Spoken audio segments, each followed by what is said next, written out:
बिस्मिल्लाहिर्रहमानिर्रहीम। अस्सलाम वालेकुम। Welcome back to my channel और मैं हूं आपका मेज़बान साजिद हबीब गिल। नाज़रीन, आज की इस एपिसोड में चार्टर्ड अकाउंटेंसी सीए के बारे में जो कंप्लीट इन्फॉर्मेशन है वो आप लोगों से शेयर की जाएगी, जिसमें जो सीए में एडमिशन लेने के लिए जो एलिजिबिलिटी क्राइटेरिया है वो क्या है, इसके एडमिशन्स कब होते हैं, इसका ड्यूरेशन कितना है, इसका स्कोप क्या है, इसमें कौन कौन से सब्जेक्ट्स पढ़ाए जाते हैं, इसके लेवल्स कितने हैं, जो एक चार्टर्ड अकाउंटेंट होता है उसकी सैलरी कितनी होती है, और जो मुख्तलिफ इंस्टीट्यूट्स हैं वो जो सीए ऑफर करवाते हैं उनका फीस स्ट्रक्चर कितना है। तो इस बारे में जितनी भी इंफॉर्मेशन है ये सारी की सारी आप लोगों से भी शेयर की जाएगी।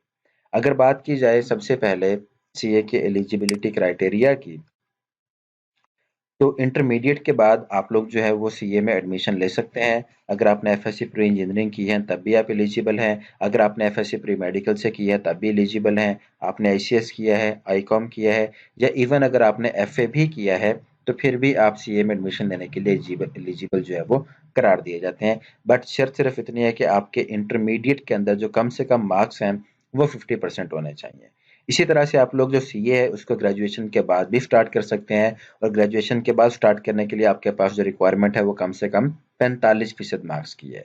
एक और चीज़ जो इम्पोर्टेंट है कि सीए में एडमिशन लेने के लिए किसी किस्म का कोई एंट्री टेस्ट रिक्वायर्ड नहीं होता। सीए में एडमिशन लेने के लिए कोई एज सच कोई एज लिमिट नहीं होती। इसको कोई भी शख्स किसी भी टाइम पे अपनी डिटर्मिनेशन और विल पावर से जो है वो स्टार्ट कर सकता है। इसी तरह से अगर इसके एडमिशन्स की बात की जाए तो सीए के एडमिशन साल में 4 दफ़ा होते हैं, जिसमें मार्च, जून, सितंबर और दिसंबर के महीने में इसके जो एडमिशन्स हैं वो होते हैं। अगर इसके स्कोप की बात की जाए तो सीए करने के बाद आपके पास जो जॉब अपॉर्चुनिटीज़ हैं उसमें different business companies, local and international firms, banks, financial controller, research editor, applied finance, taxation, audit officer and इसी तरह की बहुत सारी हमारे पास जॉब्स हैं जो कि एक चार्टर्ड अकाउंटेंट के लिए जो है वो अवेलेबल होती है। अगर सीए के ड्यूरेशन की बात की जाए तो अगर आप इसको इंटरमीडिएट के बाद शुरू करते हैं तो इसका जो टोटल ड्यूरेशन है वो 5.5 साल का होता है। अगर आप इसको ग्रेजुएशन के बाद शुरू करते हैं तो इसका ड्यूरेशन आपके पास 4 साल का होता है, और अगर आप इसे मास्टर्स डिग्री के बाद आप इसको शुरू करते हैं तो उसके में आपके पास जिसका ड्यूरेशन है वो 3.5 साल हो जाता है।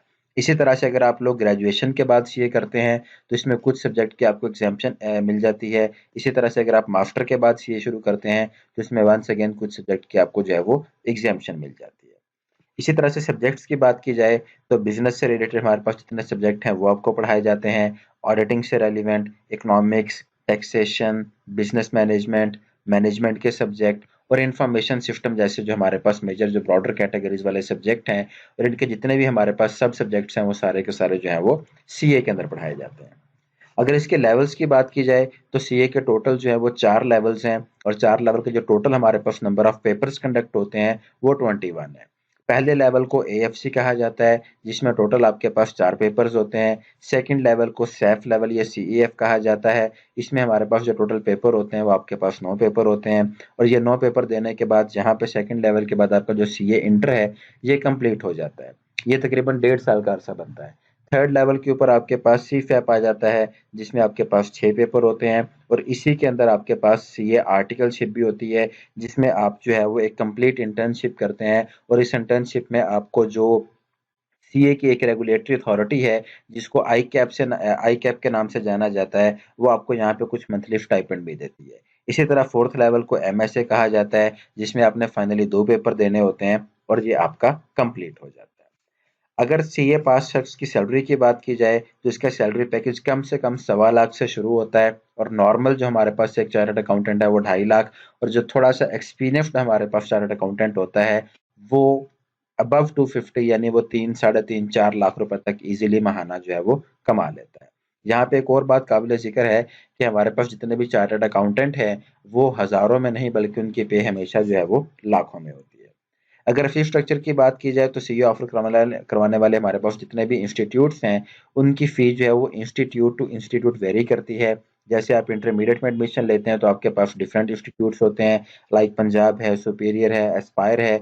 आप जिस भी कॉलेज में एडमिशन लेने के लिए जाते हैं तो हर कॉलेज का एक अपना फीस स्ट्रक्चर जो है वो अलग से होता है, उनकी फैसिलिटीज के मुताबिक, उनके ब्रांड नेम के मुताबिक। तो सेम लाइक दैट हमारे पास जो सीए की फी है ये भी वेरी करती है 5 लाख टू 8 लाख। 5.5 साल का जो फी पैकेज है ये मैं आपको यहाँ पे मेंशन कर रहा हूँ। स्कैन कॉलेज जो कि एक बहुत ही जो है वो प्रोमिनेंट कॉलेज है अकाउंटेंसी के हवाले से, उसकी प्रीवियस ईयर की हमारे पास जो फ़ी थी वो तकरीबन 4 लाख रुपए थी। सीए के बारे में बहुत सारे रूमर्स भी हैं, जिसमें सबसे पहला रूमर ये आता है, ये बेसिकली डिफरेंट मिथ्स हैं जो कि लोगों ने खुद बनाई हैं कि सीए बहुत ज़्यादा टफ होता है, इसमें जो है वो तमाम लोगों को पास नहीं किया जाता, पास करने वाली बिल्कुल एक लिमिटेड रेशो होती है। आई कैप ने जो है, जो कि इसकी रेगुलेटरी बॉडी है, उसने कोटा फिक्स किया होता है, सिर्फ उसी के मुताबिक लोगों को पास आउट किया जाता है। इसी तरह से और भी बहुत सारे मतलब इसके बारे में रूमर्स हैं कि कोई भी बंदा इसको क्लियर नहीं कर पाता, या हर बंदा इसको क्लियर नहीं कर पाता। लेकिन यहाँ पे आपके पास अगर टोटल वंस अगेन डिटर्मिनेशन है, आप विल पावर रखते हैं, आपके पास जो है वो करेज है, तो अगर आप डेली 5 से 6 घंटे बैठ के डेली का काम डेली करना शुरू कर देते हैं, तो आप सीए का जो टाइम ड्यूरेशन जो कि 5.5 साल है, अगर आप इसको शुरू करते हैं, तो आप with in that time frame अपना सीए जो है वो कंप्लीट कर लेते हैं।